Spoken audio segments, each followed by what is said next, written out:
எதுக்கோ expiry date கொடுத்து பார்த்துருக்கீங்க. முட்டைக்கு எக்ஸ்பிரி டேட் கொடுத்து பார்த்துருக்கீங்களா? என் தலைவன் முட்டைக்கே எக்ஸ்பிரி டேட் கொடுத்துருக்கான் பாருங்க.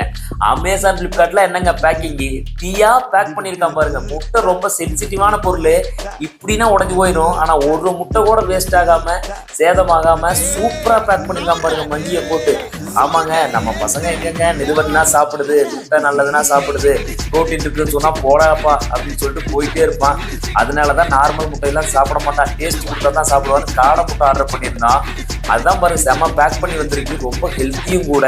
சரி, அதை நார்மலா இந்த ஆம்லெட் இந்த மாதிரிலாம் போட்டு கொடுத்தாவெல்லாம் சாப்பிட மாட்டாங்க அப்படின்னு சொல்லிட்டு அதை இன்னொரு வேல பண்ணலாம் அப்படின்ட்டு பனியார கல்லில் போட்டு கொடுத்தோம். பார்க்கறதுக்கு ரொம்ப சிம்பிளுங்க. பனியார கல்லில் உடச்சி ஊற்றி திருப்பி போட்டு எடுக்கிற மாதிரி தான் இருக்கு. கொஞ்சம் எண்ணெய் மட்டும் அதிகமாக ஊற்றி போட்டீங்க, ரோட்டினாவது பையனாவது பிள்ளையாவது எனக்கே பத்தாதுனான்னு நீங்களே சாப்பிடுவீங்க. அவ்வளவு டேஸ்டாகவும் இருக்கு, அவ்வளவு ஹெல்த்தியும் கூட. ஸோ மிஸ் பண்ணாமல் இதை ட்ரை பண்ணி பாருங்க.